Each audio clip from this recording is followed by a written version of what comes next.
সিম গাছে স্প্রাউটিং হওয়ার পর আমরা একটি খাদ্য ব্যবহার করেছিলাম, যার ফলে বর্তমানে আজকে কি অবস্থা সেটাও দেখব এবং আজকে সিম গাছের কিছু যত্নের প্রয়োজন আপনাদের সাথে নিয়ে করব। হ্যালো এভরিওয়ান, আসসালামু আলাইকুম। কেমন আছেন আপনারা সবাই? আলহামদুলিল্লাহ, আমি তো অনেক ভালো আছি। আশা রাখছি আপনারা সবাই ভালো আছেন। বর্তমানে সিম গাছে একটি খাদ্য দিয়েছিলাম স্প্রাউটিংয়ের পর, তার মানে হচ্ছে ছোটো ছোটো কলি আসার পর এখন কি অবস্থা আর এই পর্যায়ে কিছুটা যত্নের প্রয়োজন। তো চলেন আপনাদের সাথে সেটাও শেয়ার করি। যত্নের পর কিছুটা খাদ্যের প্রয়োজন, তবে খাদ্যটা আজকে নয়, খাদ্যটা দিব আগামীকালকে। যেই দিন গাছের লতা পাতা কাটা হয় সেই দিন কিন্তু গাছে খাদ্য দিলে সেটা স্ট্রেসে চলে যায়, যেই কারণে আমরা কিন্তু আজকে কোনো খাদ্য দিব না। তো চলেন কথা না বাড়িয়ে আমরা বর্তমান সিম গাছের কী অবস্থা সেটা একটু দেখে নিচ্ছি। আলহামদুলিল্লাহ, এই যে দেখতেই পাচ্ছেন আমাদের গাছের কি অবস্থা। এর আগে দেখেছিলেন অনেক স্প্রাউটিং হয়েছে, আমি দেখাবো যে সেই স্প্রাউটিং থেকে কি পর্যায়ে এসেছে। আমরা যে খাবারটি দিয়েছিলাম, আপনাদের মনে যাদের ভয় ছিল গাছটি মরে যাবে কিনা, সব কিছু ওভারঅল মিলিয়ে থাকছে আজকের এই ভিডিও। তো এখন দেখেন যে আমাদের যে কলিগুলো এসেছিল সেখান থেকে কিন্তু এই যে এখন স্লোলি সিমে রূপান্তরিত হচ্ছে। এই যে দেখেন স্লোলি সিমে রূপান্তরিত হচ্ছে, একদম নিচ থেকেই কিন্তু সিম আসা শুরু হয়েছে। তো এখন এই পর্যায়ে আমাদের যে কাজটি করতে হবে, আগামীকালকে আমি গাছে খাদ্য দিব, তবে তার আগে গাছের কিছুটা যত্নের প্রয়োজন। এই যে গাছটি দেখতে পাচ্ছেন, এই গাছে বড় বড় যে পাতাগুলো আছে এখন এইগুলোকে ছাঁটাই করে দিতে হবে। তার সাথে সাথে যে একদম ছোট পাতা দেখতেই বোঝা যাচ্ছে যেগুলো অপুষ্টিতে ভুগছে, এইগুলো রাখারও কোনো প্রয়োজন নেই। সো এই পাতাটাকে আমরা কেটে ফেলে দিব। তো চলেন আমরা শুরুতেই গাছের সবগুলো পাতা একটু ছাঁটাই বাছাই করে নিচ্ছি। বর্তমানে গাছটির অবস্থা দেখলে আপনারা অনেকেই ঘাবড়ে যাবেন, ভয় পেয়ে যাবেন।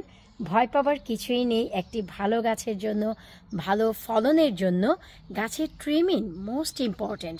ট্রিমিং বলতে এখন যারা একদমই নতুন বা অনেক আগের চাচা নানা নানিরা আছেন, অনেক ময়মুরব্বী যারা আঙ্কেল আন্টিরা আছেন, হয়তো বা ট্রিমিং জিনিসটা বোঝেন না। তো এটা আর কিছুই না, গাছের ছাঁটাই বাছাই করা। যেই পাতাগুলো পোক্ত হয়ে যাবে বা বাড়তি খাদ্য নিয়ে নিচ্ছে সেইগুলোকে ছাঁটাই বাছাই করে দিতে হবে।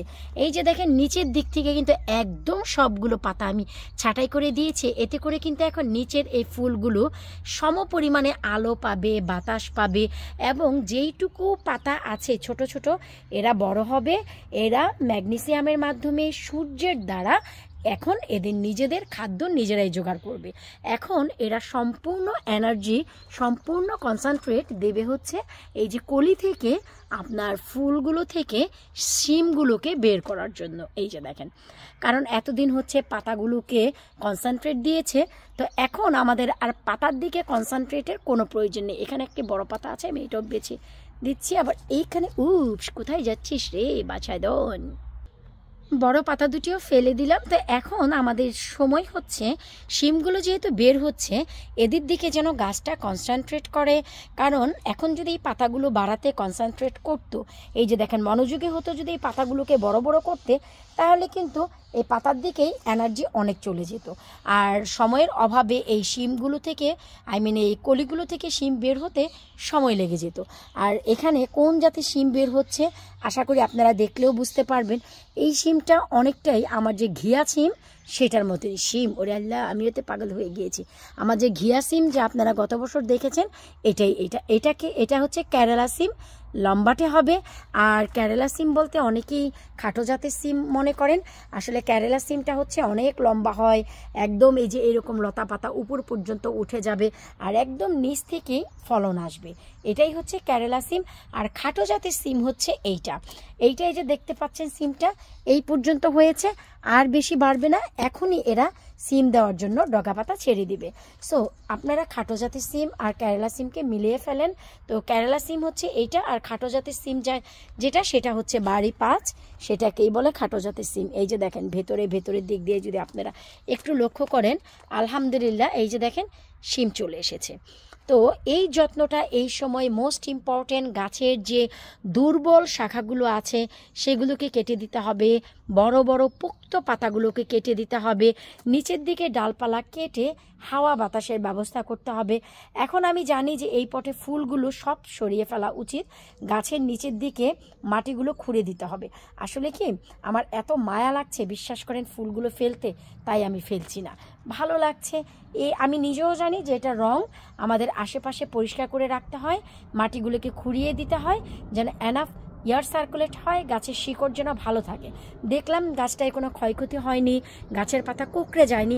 অনেক সময় কিন্তু মাটির চাপা পড়ে থাকার কারণেও গাছের পাতা কুঁকড়ে যায়, সেটা অনেকেই জানেন কিনা জানি না, আর এটাই হচ্ছে সত্যি কথা। তো মাটি বোধহয় চাপা পড়ে নেই, কারণ সাইড থেকে অনেক সময় আমি কি করি, এই যে দেখেন মাটিগুলোকে না একটু এইভাবে না আলতো করে দিই। এই যে দেখেন, আমি যে একদমই দেই না তা না, শিকড়গুলোকে একটু সাবধান করে না এইভাবে আমি অনেক সময় একটু আলতো করে দিই।